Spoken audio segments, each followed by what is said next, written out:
Thank you. I'd like to start by extending my deepest gratitude to Paloma and Alba for generously inviting me to participate in the symposium. Thank you. And to the guardians of the technical flow in the booth, including the translators and Clara, who made sure I had my earphones. I appreciate everything you do. And finally, to a woman who struck up a conversation with me yesterday, who's from the community here in Madrid. I have to tell you, I really appreciate your interest in American art, Baleen, and thank you for taking the time to attend the symposium. Okay, the title of my talk is Unruly and Unabashed, Texture, Hair Politics, and Romery Bearden. Oh, much better position, okay.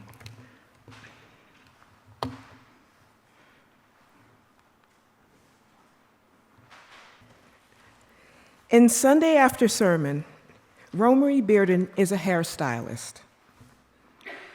I think of him as a hairstylist because of his work and how hairstyles appear open possibilities in terms of style and portraying hairstyles.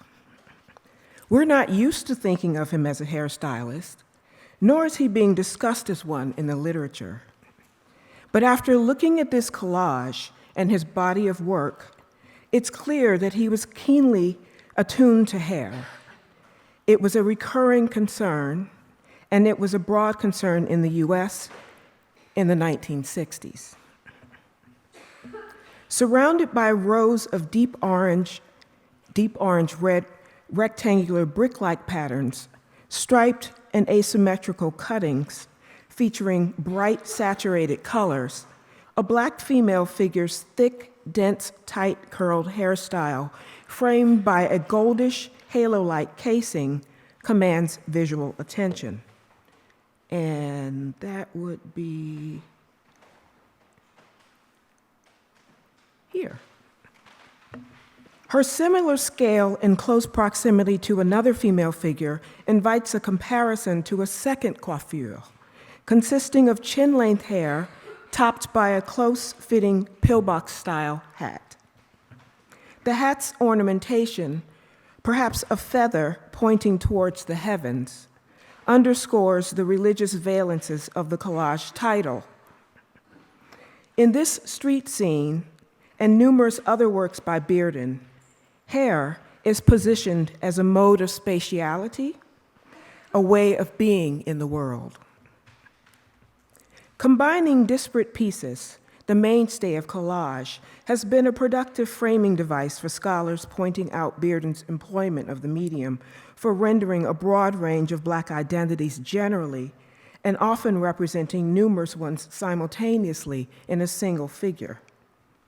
For example, Britt Hayes Edwards notes, quote, "Since many disparate elements, say an eye from a photo of an African American in the US South in Life magazine, and a mouth from a photo of a Benin mask from National Geographic, are combined in the singular figure, a single face. The strategies of collage demonstrates that the complexity of Black individuality and Black life can only be captured using multiple forms of representations," end quote. Bearden uses hair and the disparate possibilities of abstraction inherent in the medium of collage to represent and reclaim nuanced forms of visibility for Black people. Today, I'm going to map out a portion of what I call Bearden's hairscape, centering on the style worn by the figure I pointed to earlier in Sunday After Sermon. So I'll sketch out some thoughts that I have about some other works of his, but I'm going to do a deep analysis on this particular figure. The Afro style immediately came to mind when I first saw the image, even though its form takes on a different shape. Like many Americans, I thought about the formation of rows of afros on these rank-and-file Black Panthers in Stephen Shame's iconic photograph of a Free Huey rally in Oakland, in West Oakland, California. It's tempting to think that the Afro hairstyle was ubiquitous in 1968, but it wasn't.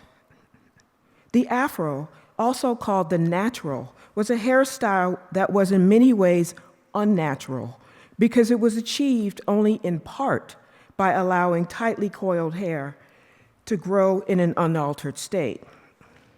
After that, it was cut and shaped to a desired length and form. Then it was sprayed with products to create a sheen. Afros required work. They appear on every figure in this image and in a variety of sizes. Somber-faced men standing with militaristic erectness in neat rows, wearing black leather jackets, eyes focused in the same direction, and black berets cocked to the side, suggests discipline, order, and serious determination. The Black Panthers, founded in Oakland, California in 1966, came about to confront excessive police violence enacted disproportionately upon Black people in Oakland. They stood fully armed with rifles, guarding over policemen in patrol. When the California Assembly proposed a law to ban the open carrying of firearms because of the Panthers, they marched with their guns into the California state capitol to protest the bill. The Afro was a crucial component of their image in 1968, and it was so because it was uncommon. Speaking on the rarity of the Afro in 1960s US, Ebony magazine, the most popular magazine focused on Black culture and widely read in the US by Black people at the time, observed, quote, "Only the brave dared to do the do, and naturals were encountered almost exclusively on picket lines at civil rights meetings and protest demonstrations. Frequently, their hairstyle was complemented by colorful outfits in an African vein, dangling jewelry and other exotic accoutrements," end quote. One could count on seeing Afros worn at these events in major metropolitan cities. Worn primarily by young adults like those in the photograph, the Afro was a tool for claiming the right to self-determination and racial pride. The Afro was also seen as aberrant, and there was a social price to be paid for the visibility the hairstyle brought about. As a component of the Black Panthers' image, it seemed to ramp up existing fears about threatening social norms mapped onto Blackness by the media and white populations. It scared them. In her research about the framing of the Black Panthers as a Black power icon, Jane Rhodes remarks, quote, "The media, like most of white America, was deeply frightened by their aggressive and assertive style of protest, and they were offended by it. At the same time, newspapers were dubious and skeptical of them. They also gave them a tremendous amount of coverage," end quote. For these groups, the Afro generated a visibility that was threatening. The media responded by vilifying and misrepresenting the Panthers. The title of a New York Times article, quote, "A gun is power," Black Panther says, end quote, published on May 21st, 1967, which profiled one of the Black Panthers' founders, Huey Newton, sets the tone of fear mapped onto this group. The reporter barely mentioned police brutality, devoting most of the article to the fact that the group carried guns. Newton was quoted as saying, quote, "Political power comes through the barrel of a gun," end quote. There were social costs of the Afro's visibility among Black communities, too. but they were tied to economics and social acceptance regarding what was deemed normative for gender roles. Hairdressers and beauty salon owners believed the afro would have a negative economic effect on their businesses, which they saw as undercutting aspects of racial pride that encouraged the support of Black businesses. A salon owner in Chicago contends, quote, "People do all this talking about Black power and going natural, but they don't stop to think that it all might backfire. Money is so much of where it's all at, and they haven't considered that the big B's have been the backbone of Negro businesses in this country: the beauty shop, the barber shop, the bar, and barbecue joints. If they go all the way with this thing, they'll just be putting people out of work," end quote. Regarding the risks the afro presented for women in terms of what was deemed the norm, Ebony magazine remarks, quote, "To look good has always been of the utmost importance to the female and a Black woman who decided to wear a natural, altering her appearance extraordinarily, risks jeopardizing her position as an object of appeal," end quote. Additionally, the afro was initially shunned by most Black middle-class women who reportedly, quote, "frequently scorned and derided early pioneers in the area," end quote. The afro was a sharp departure from the hairstyles worn by Black women and men in the 1960s. Let's see. There we go. Wait. Do I have two here? Yes. 2 examples, well, 4 examples actually. Beyond its assertion of racial pride, the afro symbolized independence from dominant US beauty standards, which centered ideas about whiteness. In 1969, those standards regarding hair positioned long, thick, silky tresses as the ideal. This is not to say that an ideal with such woman with such hair existed. The beauty ideal was aspirational. Even white women exerted varying degrees of effort to attain it. The ideal had another component: the ability to grow and regrow a luxurious mane in abundance. These are qualities aligned with the notion that white women with long, straight hair were the pinnacle of purity and innocence. Chemical relaxers, as well as heated metal combs or hot combs, straightened Black people's hair to give it the effects of silky tresses. And here's an advertisement that shows a hot comb here, and this is an advertisement for a chemical relaxer, showing you the results. Okay. Chemical relaxers, however, carry significant health risks to users.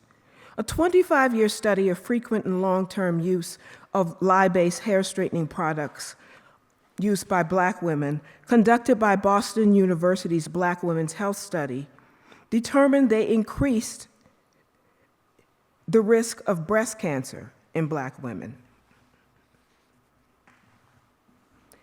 Bearden, the hairstylist, chose 2 primary strategies of articulating visibility through hair in his work: head wraps, which wrap hair with patterned or solid colored fabric, and hair portrayed as abstract forms. Afro hairstyles comprised of photographic clippings, such as what appears in Sunday After Sermon, are few. Head wraps and their variety of forms and fabric styles open up possibility for a variety of shapes and visibility. In 1786, Louisiana, to mark Black women as enslaved or subordinate, the Spanish governor of Louisiana enacted a sumptuary law known as the Tignon Law that required all Black women to wear a head wrap. And here's an image of one of those head wraps.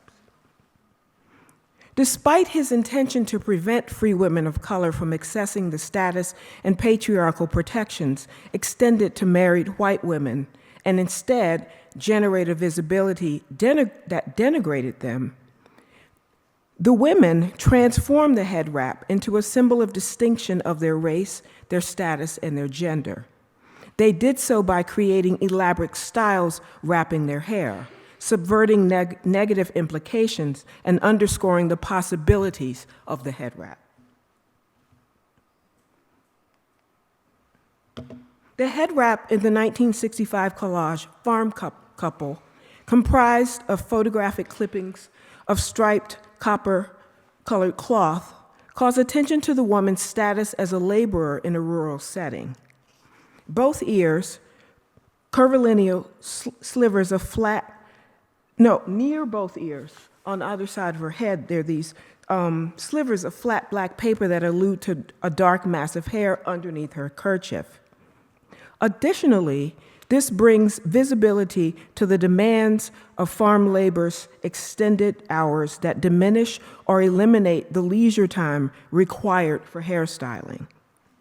Head wraps such as this one were not limited to rural spaces, despite the farm setting in this collage. Black women's practice of wearing head wraps was often maintained in northern and midwestern cities where they relocated during the Great Migration in the early 20th century.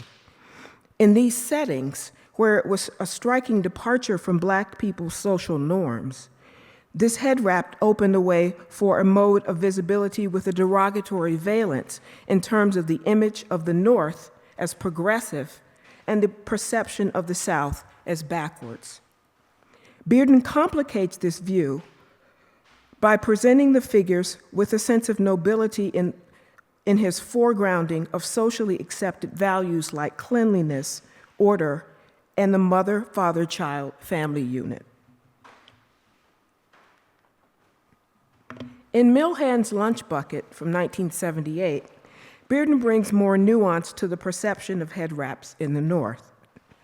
Electrical towers and factories with smoke pouring out of chimneys, seen through an interior window, recall Bearden's experience living near mills and factories for periods during his youth in Pittsburgh. The female figure's kerchief is repeated in a head wrap appearing on a female figure in a painted portrait on the wall. The head wrap in portraiture form is an act of veneration that demonstrates that this Black woman is worthy of being the subject of a portrait.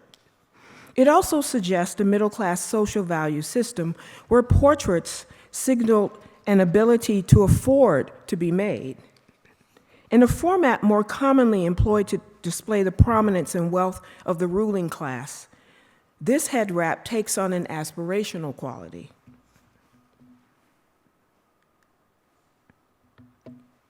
Undulating contours of a bright blue pattern head wrap, this one is, on the figure in The Pepper Jelly Lady from 1981, styles this fabric in a way that plays up soft cascading qualities of long locks and hints at hair's capacity for movement.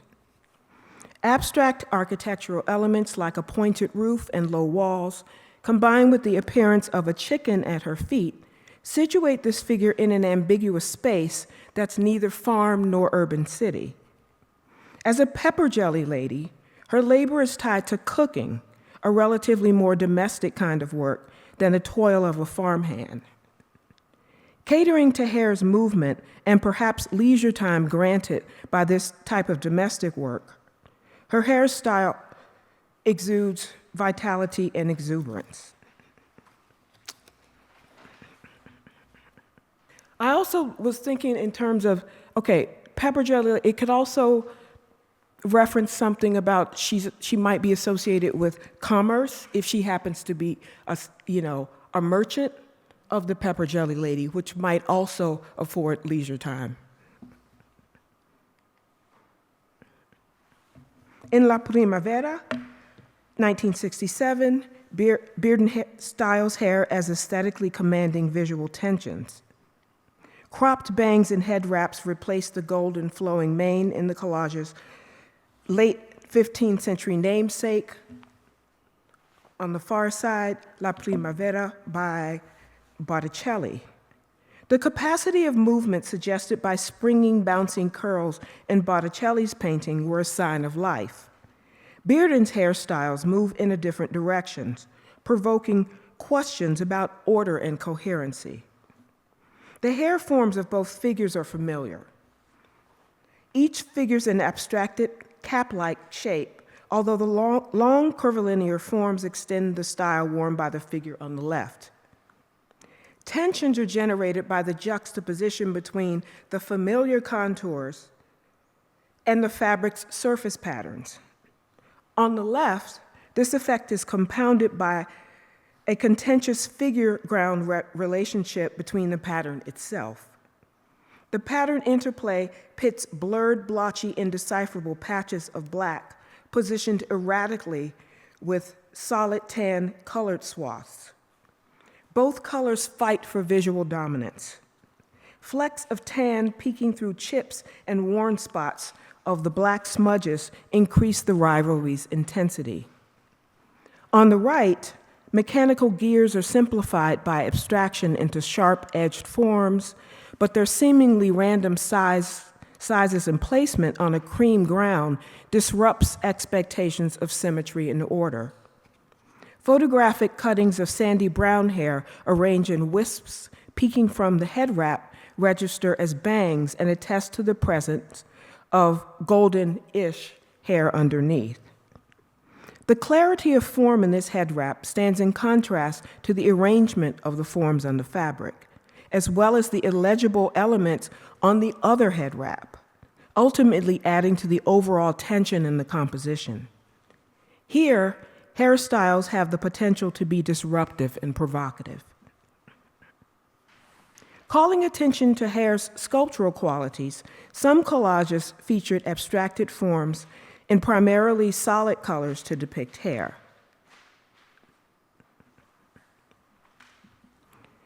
This aligns portraying hair conceptually rather than mimetically while amplifying its plasticity aligns Bearden with West African sculpture and carving practices, which devote considerable care and attention to rendering elaborate hairstyles on masks and figures.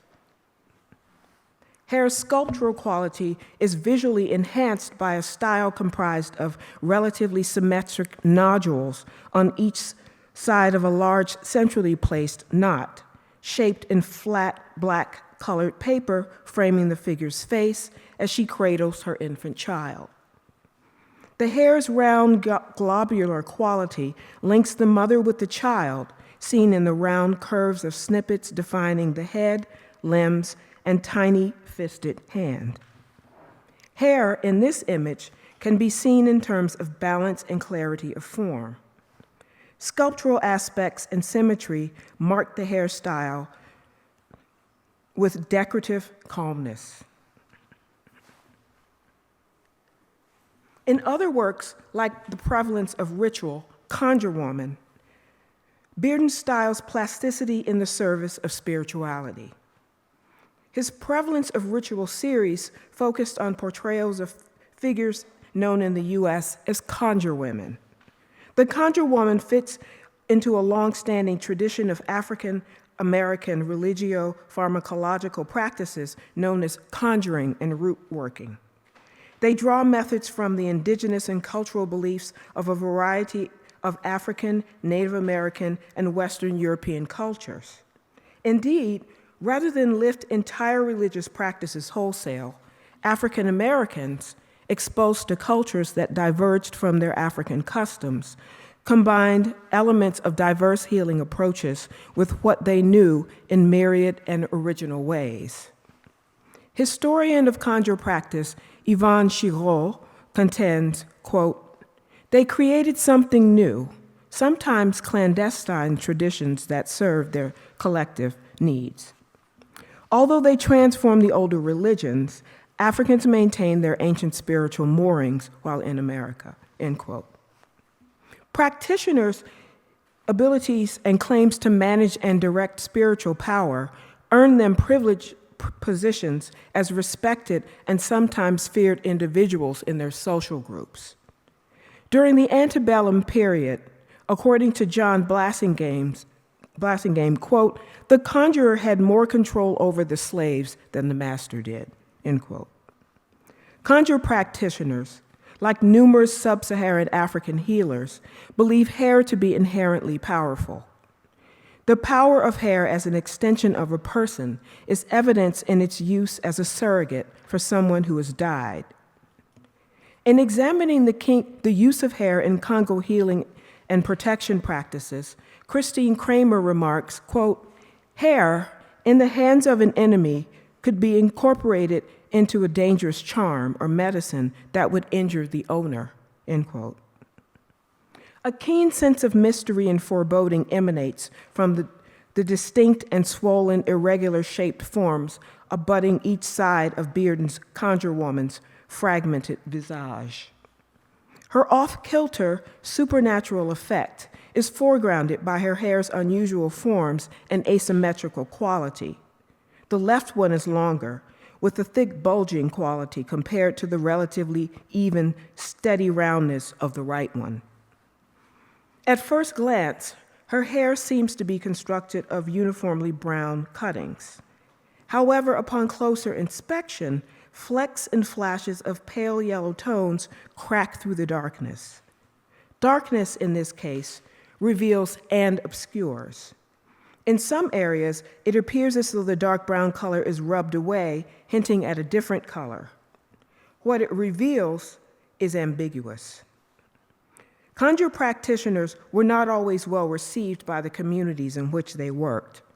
Toni Cale, in her work on healing practices, notes, quote, "Men and women who carried the mantle of African healing and spirituality in the Mid-South were frequently accused and attacked for their misunderstood culture.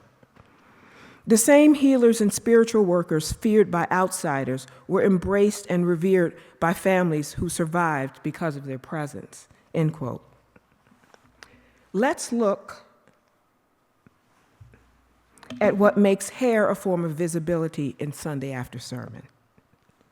White clothing particularizes this figure in a way that frames her, so I'm going to start there. In Christianity, the color white is used to symbolize purity, innocence, holiness, righteousness, and light. Women ushers, dressed in white from head to toe, gliding silently down the aisle to meet newcomers at church entryways, or collecting offerings, or tending gently to worshipers filled with religious ecstasy, were expected to embody these qualities. Familiar to congregants in Black Baptist churches that dotted the landscape of the U.S. South and some in the North, they were crucial to ensuring the flow of Sunday services as well as maintaining order in the sanctuary. On her sleeve, you can see here, texture is derived from the photostat paper clippings, whose gray tone patterns are enlarged to amplify the dot pattern of halftone printing technology. Pale gray color ties the composition together, and in some areas of her sleeve evokes a sense of moral goodness by creating the illusion of transparency like an X-ray, exposing her innocent character. We get a glimpse, perhaps, of her bare arm, which is what we expect to see underneath rather than something untoward and damning. Additionally, white-colored garments carrying similar religious meanings are also the color of choice for some worshipers in Pentecostal churches, and you can see several people adorned in all white in that setting. Bearden styles hair as multitude in the haloed figure here. It's plentiful and it takes up a lot of space, especially when compared to the style of the woman beside her. The white-clothed figure's wispy, uncut hair may allude to the convergence of evangelical teachings about hair in many Baptist and Pentecostal churches regarding the ubiquitous phrase, quote, "A woman's hair is her crown and glory," end quote. Despite the highly referenced biblical roots of the statement, in Black churches, messages about hair were delivered with shades of internalized racism, as well as parochial and limiting narratives about Black masculinity.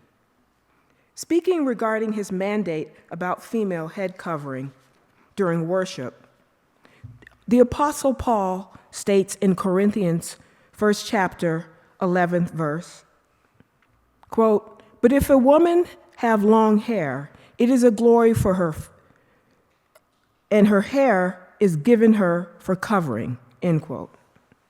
Ministers emphasize the part about long hair in this statement, which is responsible for the verse's notoriety.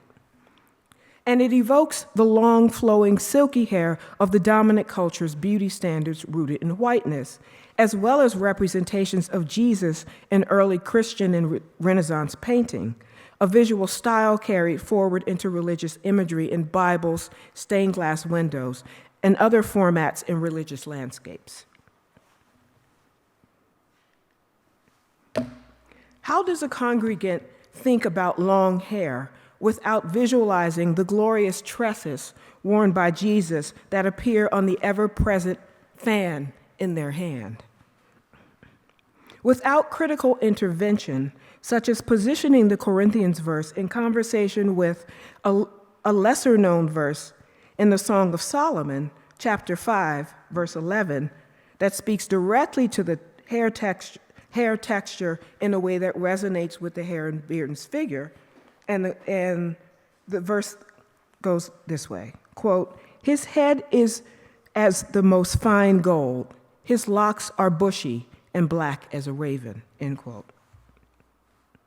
So if a minister focuses on long hair to the root of glory without that intervention, tightly coiled hair like beard's figures is positioned as unchristian and unsaintly. Churches don't exist in a vacuum. The word of Black ministers, laced with social attitudes and beliefs, took on more significance since they had the most influential role in the church. A minister's shepherding, at best, is a superior mentoring system, and it had the potential of perpetuating harmful social standards. Writing on pastoral misconduct, historian Janelle Eliason argues, quote, "The ministers or other shepherds' authority can become dictatorial, and in churches that stress that their narrow interpretation of the doctrine is the only acceptable version, then fear of criticism, condemnation, or expulsion for disobeying shepherds becomes a lockstep groupthink conformity that can limit spiritual growth rather than nurture it. The supervision of sheep begins to spill over into various otherwise private aspects of secular life for submissive congregants," end quote. When Black ministers frame their Christian guidance in a way that urges followers to transform themselves physically to match an image organized by the beauty standards the dominant society deemed racially superior, it speaks to the internalization of beliefs about deficiencies of Blackness. Layered with messages discouraging women from cutting their hair, and their words and pastors' words lean towards assertions of dominance based on secular, gendered, and/or personal preference. Congregants without economic means and little leisurely time may not be able to straighten their hair. However, they were fully capable of refusing to cut it, leaving loose fringes flying, similar to Bearden's figure. In addition to religious forces possibly influencing hairstyles, social forces like racial respectability politics potentially played a role in discussions about personal appearance. The appearances of Black people generally, and the hair of Black women in particular, dictated how they would move socially and elevate themselves in U.S. society.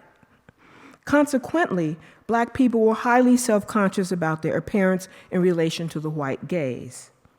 This behavior is linked to the ideology of racial respectability, which emerged after the Reconstruction years, which was the period following the Civil War between 1865 and 1877. Angry about their Civil War loss, white Southerners employed lynching and other violent means to terrorize newly freed Black people who were abandoned by the federal government and left to fend for themselves. Black people falsely believed that if they worked hard, educated themselves, and stayed out of trouble, white people would see that they were good, respectable people, human beings, and worthy of both citizenship and protection. It was a provisional strategy that worked for an exceptional few.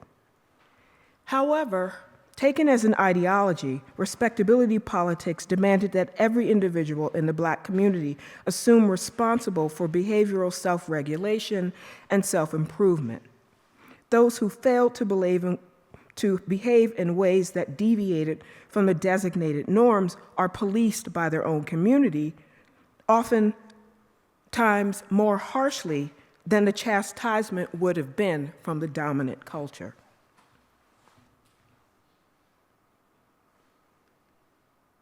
Bearden seems to be more invested in making room for a broader spectrum of visibility regarding Black women's hair than he is in respectability politics. He styles the hair of the woman in white in a way that allows it to just be and do what it does, which is to curl itself tightly and fly outwards. He embraces her natural hair in its fullness and abundance. This style is allowed to coexist with the woman across from her, with her hairstyle, which is more restrained and pulled close to her head underneath her hat. The photographic clippings Bearden uses to create the woman's natural hair is visually and conceptually compelling because it features long, wispy ends. He enlarges the cutting so that the unevenness and inconsistency of contour is on full view.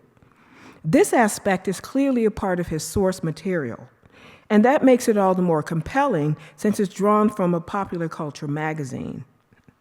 The form of this hairstyle is sitting on the woman's head like a flattened disc.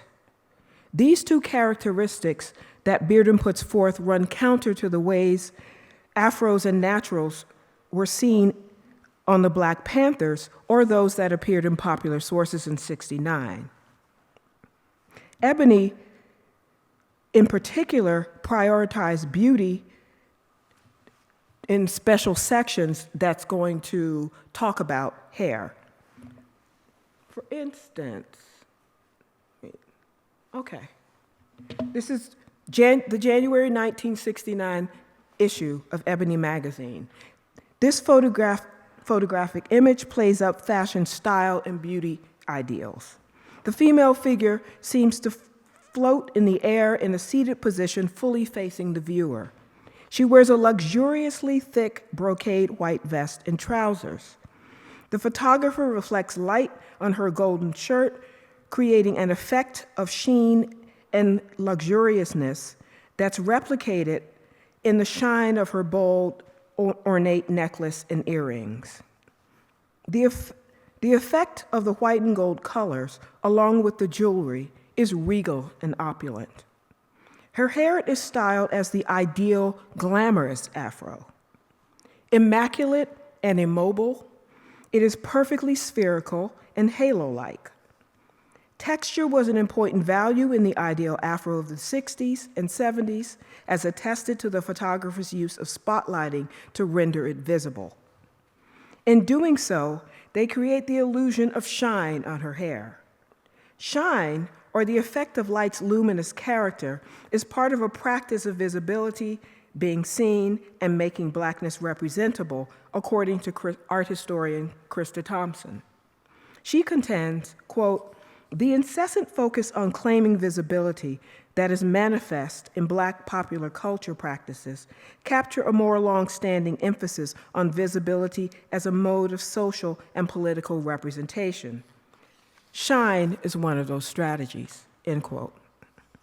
The Afro in late 60s America made new modes of Blackness visible and unmistakable. The glamorized Afro took up space, required special hair products, and took time to create. The value of shine in the afro as a social tool for visibility is understood by the products created specifically to generate it.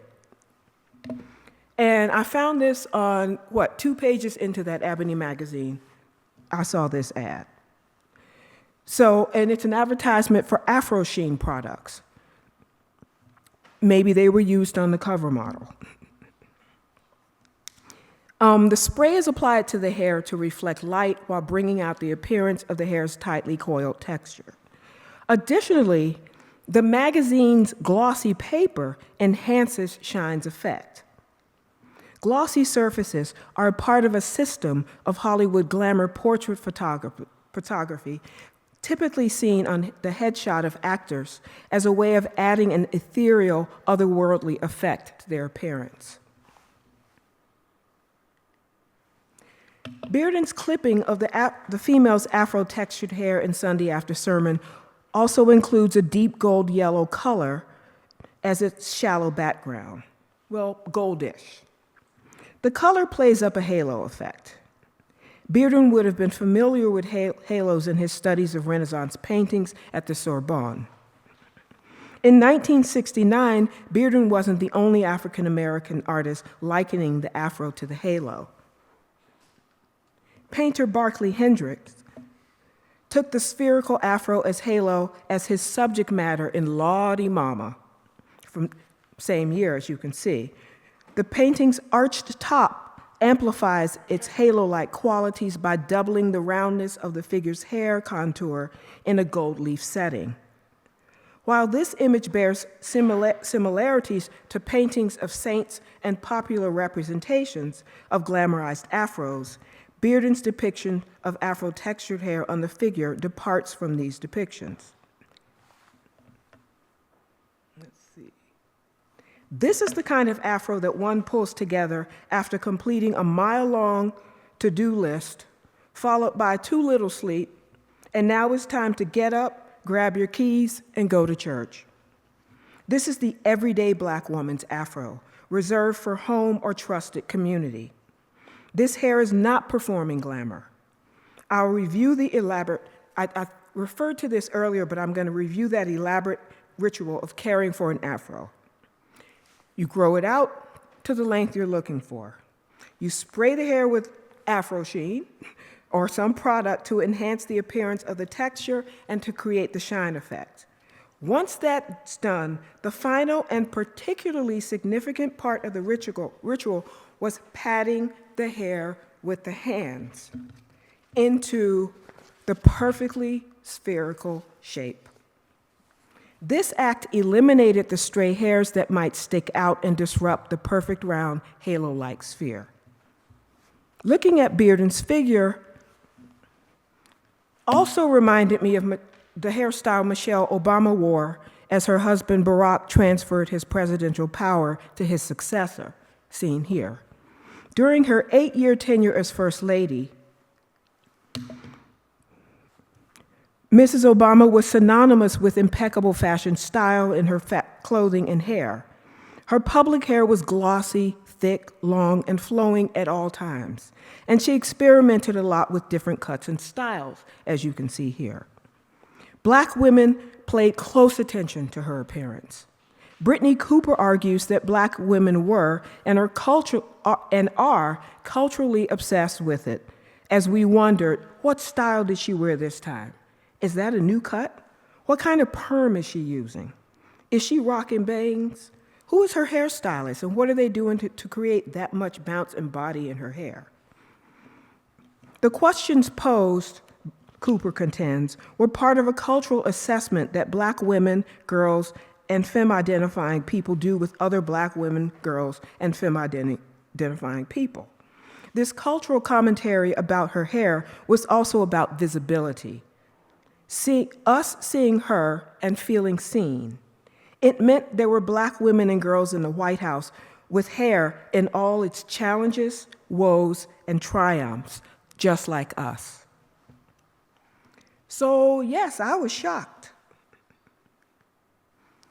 to see her on the last day with the hairstyle that didn't measure up to her previous appearances. The contrast between her muted hairstyle in 2017 and her appearance at Joe Biden's inauguration 4 years later was immediately noted by many, causing an explosion on social media and text feeds. Shaquille Rayvon tweeted, "Not Michelle Obama with a modest low bun at Trump's inauguration versus a full-laden Slade look with complimentary burgundy two-piece with belt combo at Biden's. We love to see it." Shantae Hinton posted, and I don't have this one, but Michelle Obama, 2017, I ain't got time for this. Michelle Obama, 2021, oh, I got time today. And finally, Katie's response, 2017, Michelle knew it wasn't worth her time to get that blowout. 2021, it's a new day, baby. Michelle Obama's performance of a relatively casual, everyday hairstyle signaled her refusal of endorsement and speaks to the power of her hair as a mode of visibility. Beard and styling also made me think about the reclamation of natural hair taking a new turn in the 90s with the conception of a typography of hair types with specific nomenclature. Pushing the notion of hair typing from the early 1900s beyond its racist ideal of centering close proximity to white beauty standards, stylist Andre Walker created a highly influential hair classifying system that aimed to recognize and value a broad range of hair types in alignment with his hair products. Using letters and numbers, Walker's system sorted into 4 categories. Type 1, straight. Type 2, wavy. And then the corresponding, 2A, 2B, 2C. Type 3, curly, 3A, 3B. And type 4, kinky, 4A and 4B. Today, there is a thriving industry of hair products catering to these specific hair types and subtypes. For example, this company, 4C Only, explicitly states we're the first ever brand dedicated exclusively to 4C hair, end quote.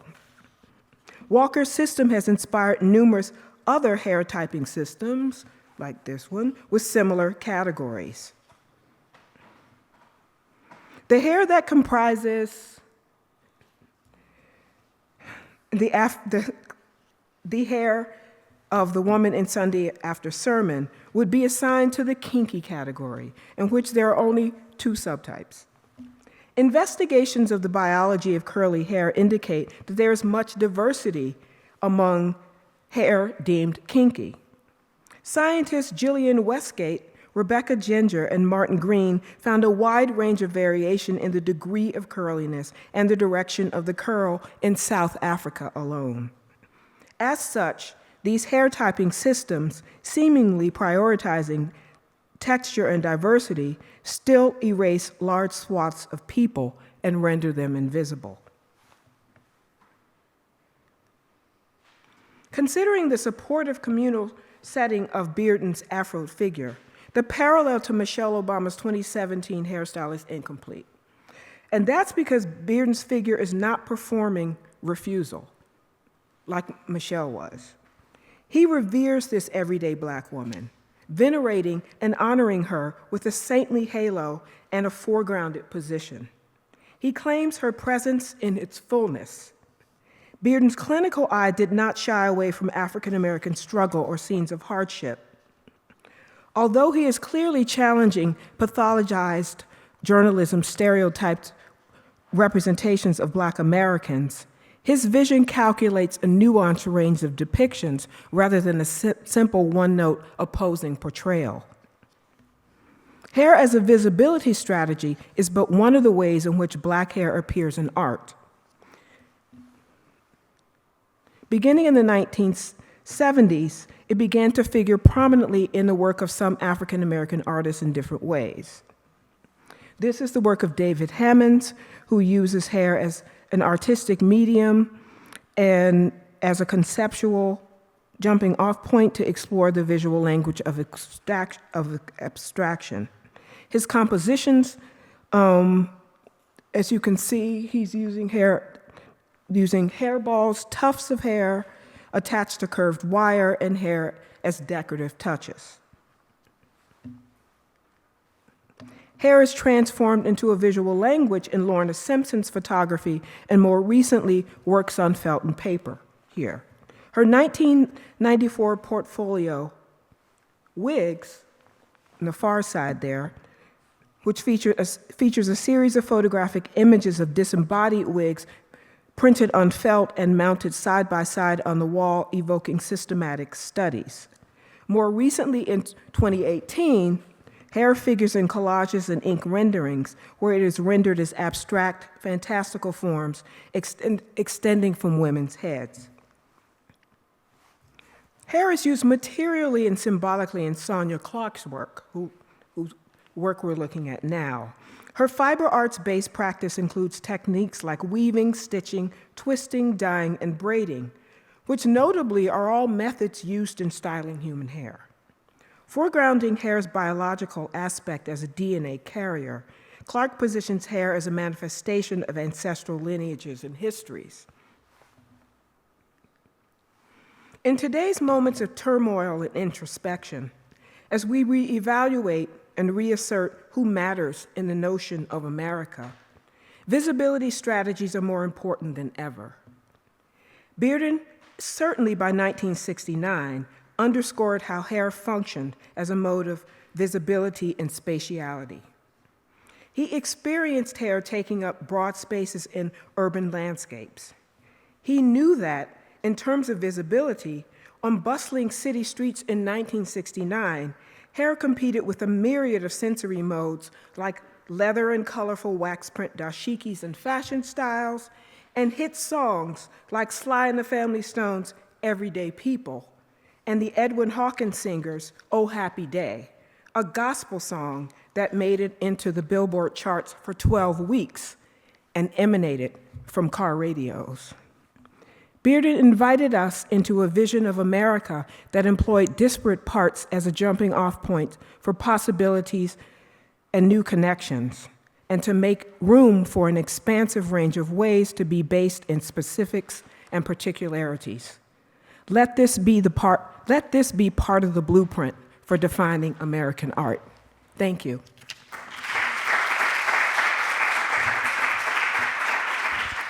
Thank you, Lyneise.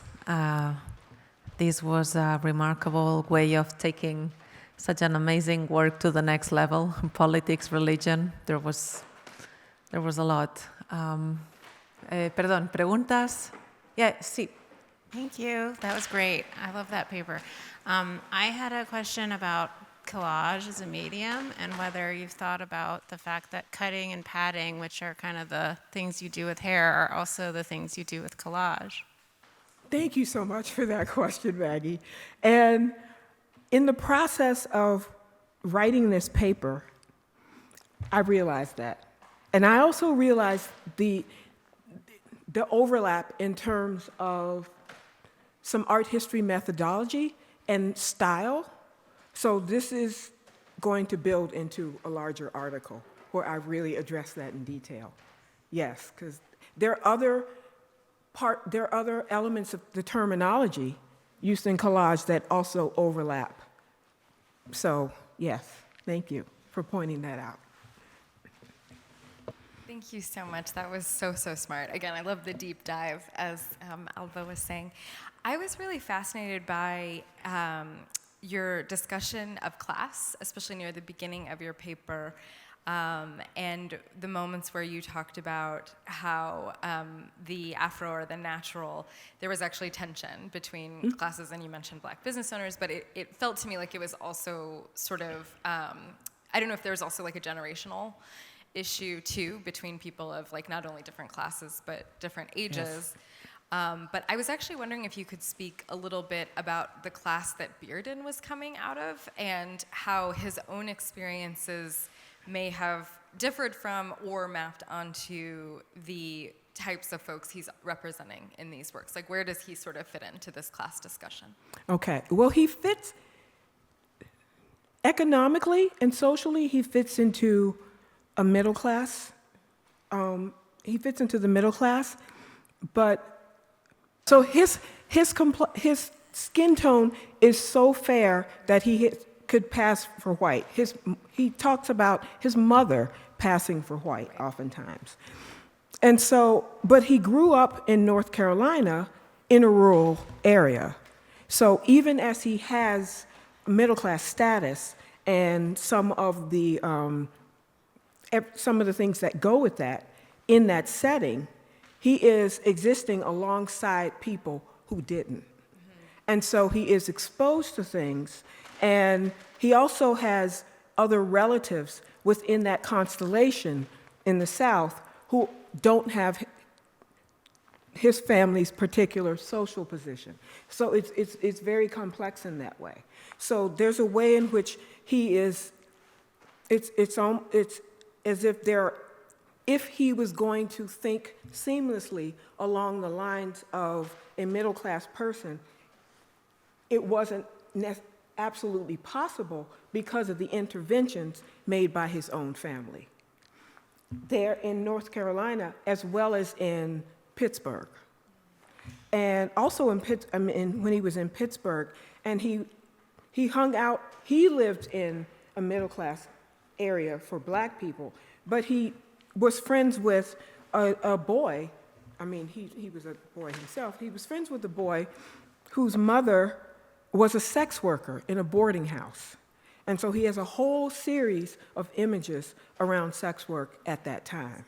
So there's a deep exposure he has, but a deep exposure doesn't guarantee that one is going to think sensitively about what they're seeing and what their experience is. I mean, after all, in slavery, planters took advantage and raped their slaves, and they didn't come out of the experience with any sort of enlightened thoughts.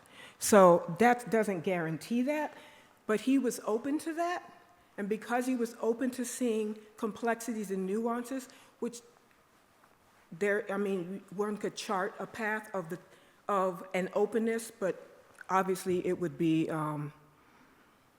it's complicated and it would change over time, but he was open to things, and that openness for certain experiences allowed him to have a broader perspective. So he holds a lot of different perspectives. Some come forward at moments in other ways, and sometimes they don't.